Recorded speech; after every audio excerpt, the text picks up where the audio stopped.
First of all, we have Luca Attias, who is the CIO at Corte dei Conti, an institution created by the Italian Constitution, it says here, with the role of safeguarding public finance and guaranteeing the respect of the jurisdictional system. So, sounds quite important. Luca, you can say a bit more about yourself and where you work, but over to you. Thank you. Good afternoon, and thank you above all for this opportunity. Nowadays, it's quite trivial to say that information technology is the main instrument for innovation.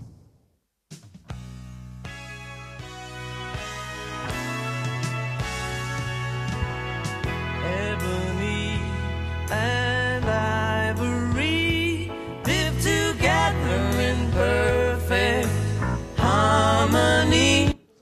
This is the jingle of the innovation talk. Well, first question. Do conflicts between IT and non-IT people happen everywhere in the world? When I was preparing this presentation, I wondered if the problems that I have to face in the digitalization of my administration and above all of other public administrations in Italy are present also in other countries. But Googling, for example, acronyms like CEO and CIO, I get images like these and other similar images which express and measure conflicts between the IT world and non-IT world. A second question. Are we sure that the business has the skills to make innovation using IT? For me, it's quite a rhetorical question, but the time is not started. So I'm going to sing all the song too. Okay, to make innovation is quite a rhetorical question. I'll proceed to explain. But in any case, I'm sure that you agree that exploiting IT to make innovation is not a prerogative of the IT expert. Well, the goal of the innovation talk is to create an ideal environment for innovation in public administration. In my opinion, if we succeed in combining in a correct way management and information technology, we can create this ideal environment. An ideal environment in which CEO and CIO, but more in general IT and non-IT, have a common platform, a correct dialogue, based on the fundamental sentence for which nowadays the civilization of a country is also measured by the level of digitalization achieved. Well, now let's come back to my context, why I studied these aspects, because the Italian context is quite peculiar, and I'll explain why. I represent the Italian context through this slide, the deadlock slide. In computer science, deadlock happens when two or more processes lock each other. Each one is waiting for another to do to carry out some action. And in Italy, we have this situation. Corruption, inefficiency, and culture of favoritism can also be fought using information technology. But digitalization is hampered by its own corruption, inefficiency, and culture of nepotism. So, you know that we in Italy change more or less government as we change the toothbrush. While in any case, each government or each president of the council who has to face the problem of digitalization of public administration is in a dramatic situation. And I represent this dramatic situation through the poster of Sofia Coppola's masterpiece, Lost in Translation, that I renamed Lost in Digitalization. And our president, Matteo Renzi, is quite sad and puzzled because he looks at the Italian number of digitalization. We have more than 11,000 data centers, public data centers, more or less the number of data centers, public data centers in the entire world and of some other planets of Star Wars Sega. It's a provocation, but it's a dramatic number. We have 11,000 factorial applications that do the same things on the same laws in a completely different way. And a huge waste of money in the past, and to maintain this situation also in the present. But the curves of Italian employment and investment in IT are the worst all over Europe. They are increasingly decreasing. So it's a very dramatic situation, and we have the necessity to unlock the deadlock. But if you in computer science, if you want to unlock the deadlock, you must force one of the two processes.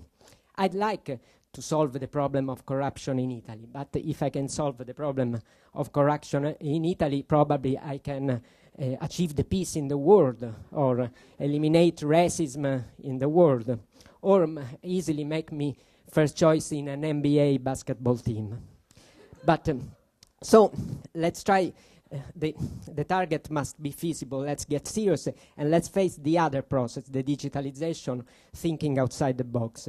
So I think of a certain aspect, quite trivial in this case, but that anyone never faced in a structural way. So I represent it through the emperor's new clothes metaphor, and I say the information technology is naked, so to say, without culture. For 15 years, I've been in my administration, before as an executive, now as a CIO. And the consideration that I heard from non-IT people of my administration, but above all of other public administrations, are more or less always the same. And the same considerations I heard also when in my first job I worked in an Italian IT company, but in international groups. So I worked with people from United States, Great Britain, Germany, and France above all. And the considerations were always more or less the same. Here, I wrote some of these. Look, I'm keen on computer science. I'm able to use Word, Excel, and even Access. Why don't we employ qualified IT graduates to do data entry on information systems? The data center must be inside our building for security reasons. This is nonsense, obviously wrong considerations, and belongs to a group of thousands and thousands of this consideration. But I spent a lot of time of my job in eliminate this aspect. But my administration is a strong administration from IT point of view, while in many other Italian administration, this consideration become operative. And this is quite a dramatic situation. So I developed, in ironical terms, the theory of the digital philosopher. The digital philosopher says that since the very beginning of mankind, everyone has been able to understand the fundamental concepts related to food, health, transport, and everything involving human sciences. That should also be the case for IT nowadays, for IT people and non-IT people alike. And this is fundamental, the second aspect. If I ask you to take me from Paris to Sydney in 15 minutes, unless I have mistaken you for the Captain Kirk of the famous shuttle Enterprise of Star Trek, you probably laugh or you consider me crazy. But most of the people does not laugh to the sentences included in the previous slide. And now it can be so, because some choices regarding digitalization are strategic choices, and they do not strictly concern IT structure, but they do also concern the political body that should be aware of its choices, and in general it is not aware. Most of the budget, the discretionary budget of public administration ends in this field, 60, 70%. The first consequence of the digital philosopher theory is the fact that all the managers of non-IT manager of public administration must have some skills concerning computer science. Not technological skills, but managerial skills. When I speak about management, first of all, I speak about the top management of a nation. So in Italy, President of the Council and President of the Republic. I always do the example of the United States, where Bill Clinton and Al Gore were the first to speak to the world of digital divide, also in technical terms. They developed, Al Gore in particular, the most important project of digitalization of a public administration, more or less 20 years ago, while Barack Obama was the first to sign a document about, for the first document technical about open data. It's obviously not the only reason, but it's not a coincidence that most of the innovation in this field comes from the United States. This is the first consequence. I gave a lot of suggestions to the government about how to implement this theory, and above all how to decrease the gap of the cultural gap of the Italian public manager. I've not so much time, but something I want to tell you about the suggestions. Above all, I suggest to modify completely the public competition. In Italy, we hire almost all the public employees through public competition. But the computer science test is present only in a part of this competition, and is a test based on the use of Word and Excel. It's crazy. We must introduce a subject, a topic called information technology and management, or something similar. And this is one aspect, both in the right test, then in the oral test. Also, I propose to change completely the teaching of computer science in the school. We have no prepared teacher at the moment in Italian schools. This morning there was also a presentation, a dramatic presentation on the state of the school from this point of view. In Italy. So we have to change completely. With that, it is not considered a subject in the primary, not in the secondary school, and this is it can be so. So I want to end. I don't want to cheat for the time, and with a short video. Because we left Matteo Renzi quite sad and perplexed in one of the first slides of this presentation, but after this suggestion, he changed his mood.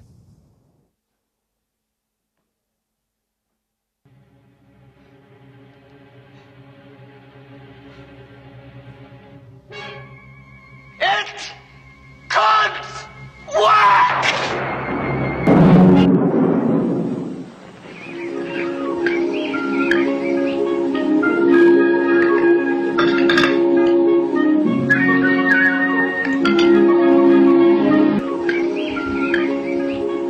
Thank you very much.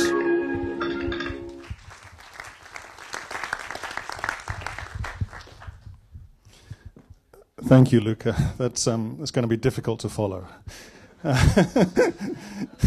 Sorry, it'll be fine, as long as you have some videos like this. But anyway, that was fantastic. Thank you very much. Any questions or comments or connections from the audience, please, for Luca? Are there Italians?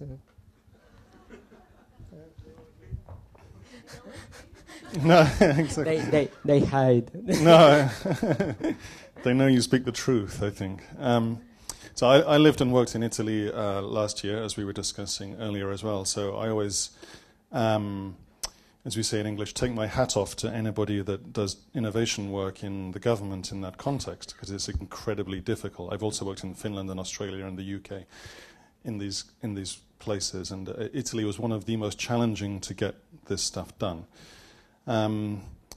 Lots of people are using digital as a transformation technique for broader changes within government.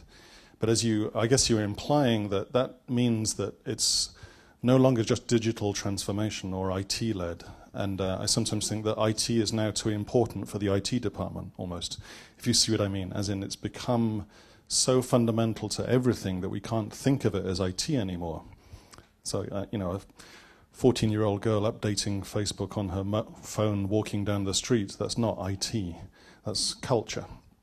So the kind of teams we're beginning to see emerge here around this aren't just computer scientists. I have a degree in computer science, so I know what you're talking about there, but also designers, sociologists, psychologists, managers, as you point out, agile methodology, project managers, and so on. How do you conceive of those new teams? Are those teams present in the work that you're doing, or should they be? Yes, and there is one thing very fundamental in this, and among the suggestions, because the deadlock has two processes. IT is an aspect. I work on IT. I can give suggestions on IT, but I gave also suggestion on other fields because the problem in Italy is more corruption and is more ethical problems. For example, coming back to school, we have not the subject, the topic in the school about active citizenship. In Italy, we call it a different way, but there is no in a country with the ranking in the worst ranking all over Europe, except Russia, about corruption. You don't have